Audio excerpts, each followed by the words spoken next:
रामू नाम का एक लड़का था। वो पैदल ही प्रतिदिन अपने दोस्तों के साथ स्कूल जाया करता था। गांव के लोग उसे बहुत मानते थे। रामू के मम्मी पापा बहुत ही गरीब थे। किसानों के यहाँ मजदूरी करके अपना जीवन यापन करते थे। वे बहुत ही सीधे किस्म के इंसान थे। गांव वाले कुछ भी कहते तो वे हमेशा उनका काम कर दिया करते थे। एक दिन रामू अपने दोस्तों के साथ स्कूल की तरफ बढ़ता जा रहा था। तब तक झाड़ियों के बीच से किसी के कराहने की आवाज सुनाई दी। किशन, देखो झाड़ियों के बीच कोई है। ये आवाज वहीं से आ रही है। देखो, कोई करा रहा है वहाँ पर। अरे छोड़ो ना यार, चलो स्कूल चलते हैं। उसके बाद पुनः झाड़ियों से कराहने की आवाज तेज हो जाती है। ठीक है, तुम लोगों को जाना है तो जाओ, मैं उस कराहते आदमी की मदद करके आता हूँ। रामू के दोस्त उसे छोड़कर चले जाते हैं और रामू झाड़ियों की तरफ बढ़ने लगता है। झाड़ियां जोर जोर से हिलने लगती हैं और कराहने की आवाज भी तेज हो जाती है। रामू झाड़ियों के अंदर घुसकर कराहने वाले की तलाश करता है। तब तक झाड़ियों में से एक बूढ़ी चुड़ैल बाहर आती और कहती है, बेटा रामू, आज तुम्हें स्कूल नहीं जाना क्या? रामू ने इस बुढ़िया को इससे पहले कभी नहीं देखा था। बुढ़िया के मुंह से अपना नाम सुनकर रामू के आश्चर्य का ठिकाना नहीं रहा। बूढ़ी माँ, मैं तुम्हें नहीं पहचानता। तुम मुझे कैसे जानती हो? बेटा, मैं इस गांव के सभी लोगों को जानती हूँ। वो कैसे? बेटा, मैं तुम्हारे गांव की ही रहने वाली थी, मगर गांव वालों ने मुझे इस गांव से बाहर निकाल दिया। चुड़ैल की बात पूरी होते ही चिल्लाने की आवाज और तेज हो जाती है। रामू आवाज की तरफ बढ़ने लगता है। रुक जा, उधर खंडहर में मेरा ही बेटा भूख की वजह से चिल्ला रहा है। उधर मत जाना, नहीं तो वो तुम्हें मारकर खा जाएगा। बूढ़ी माँ, मैं गांव जाकर उसके लिए खाना लाता हूँ। रामू झाड़ियों से निकलकर अपने गांव की तरफ बढ़ने लगता है और घर पहुँचता है तो उसकी माँ कहती है, अरे रामू, तुम इतनी जल्दी घर कैसे आ गए? आज बड़ी जल्दी छुट्टी हो गई। मम्मी, एक बूढ़ी माँ का बच्चा भूख की वजह से मर रहा है। घर में कुछ खाना बचा हो तो दो मुझको। तुम किस बच्चे की बात कर रहे हो रामू? मेरे स्कूल की तरफ एक झाड़ी है जहाँ एक बूढ़ी माँ रहती है।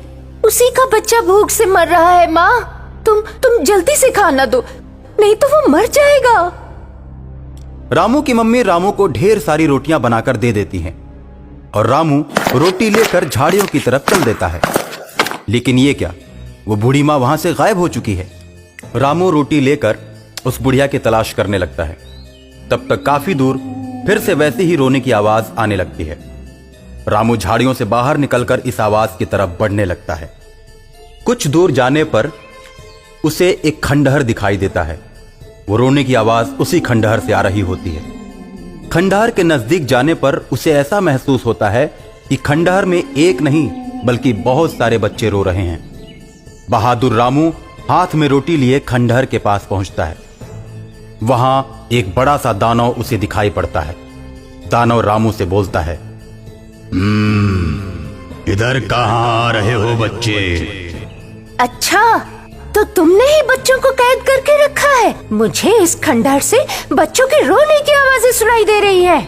अब तो मैं तुमको भी मार कर इसी खंडहर में कैद कर दूंगा। रामू और दानव के बीच की बातें खंडहर के अंदर कैद सभी भूतिया बच्चे सुन लेते हैं।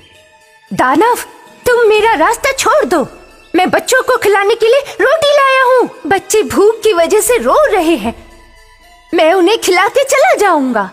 ये रोटी क्या होता है? हम और हमारे कैद में रखे बच्चे सिर्फ मांस खाते हैं। तुम सिर्फ एक बार मेरी माँ के हाथ की बनी रोटी खा लो, फिर तुम मांस खाना भूल जाओगे। तुमने अपने जीवन में ऐसी रोटी कभी नहीं खाई होगी।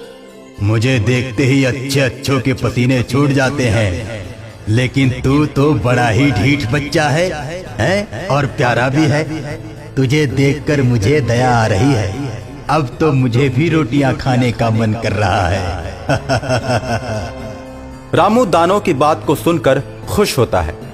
रामू खंडहर के अंदर जाता है तो वहां पर बहुत सारे बच्चों को देखता है, जिनकी आंखें लाल लाल, बड़े बड़े दांत, लंबे लंबे बाल और शक्ल बहुत ही भयानक लगती है।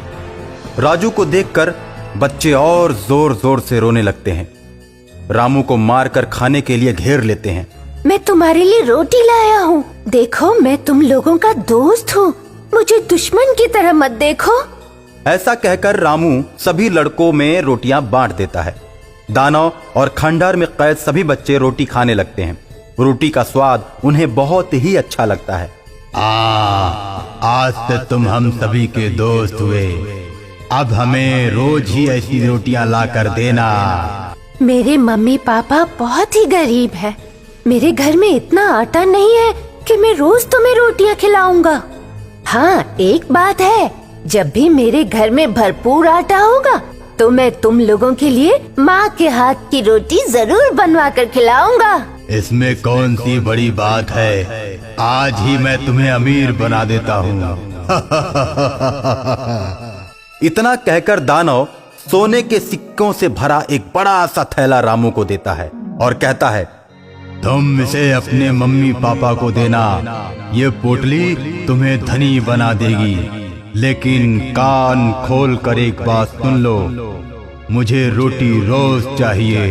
एक भी दिन रोटी अगर नहीं आई तो मैं तुम सबको मार दूंगा। ठीक है। रामू पोटली लेकर चल पड़ता है। रात हो चुकी है। जैसे ही रामू कुछ दूर आगे बढ़ता है, रास्ते में उसे चोर मिल जाते हैं। चोर रामू की पोटली छीनने लगते हैं। दानव भैया, दानव भैया, दानव भैया, ये देखो, चोर मेरी पोटली छीन रहे हैं। मुझे बचाओ, मुझे बचाओ। रामू की आवाज दानव के कानों तक पहुंच जाती है। दानव रामू की मदद के लिए आ जाता है। दानव भयानक तरीके से हंसता है, जिसे देखकर चोर डर जाते हैं। दानव चोरों को पकड़ लेता है और रामू से कहता है, दोस्त, तुम पोटली लेकर अपने घर जाओ। अब मैं इन चोरों को खाऊंगा। दानव चोरों को लेकर खंडहर में पहुंच जाता है। खंडहर में दानव के बच्चे चोरों को मार मार कर मौत के घाट उतार देते हैं और सभी चोरों को खाना चाहते हैं। तब तक रामू रोटी लेकर पहुंचता है। अरे भाई, तुम ये क्या कर रहे हो? फिर से तुम लोगों ने मांस खाना शुरू कर दिया। मेरे दोस्त, ये वही चोर हैं जो कल तुम्हारी सोने की पोटली छीन रहे थे। ठीक है रामू, तो तुम बताओ कि तुम क्या चाहते हो? ये लो, आज मैं तुम लोगों के लिए रोटी के साथ साथ सब्जी और सलाद भी लाया हूँ, जो तुम लोगों को बहुत ही अच्छे लगेंगे। उसके बाद दानव और उसकी कैद में किए हुए बच्चे सभी मिलकर रोटी और सलाद खाने लगते हैं।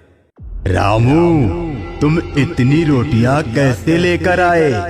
मेरे पापा ने पोटली में से कुछ सिक्के निकालकर रोटी बनाने वाली मशीन खरीदी है। रोटी बनाने वाली मशीन, ये कैसी होती है? चलो अब हम भी देखेंगे। इस तरह रामू दानव और उसके साथ के सभी बच्चों को अपने घर ले गया और उन्हें रोटी बनाने वाली मशीन दिखाई। दानव और उसके साथ के सभी बच्चों ने मिलकर रामू के घर को रात ही रात में महल बना दिया।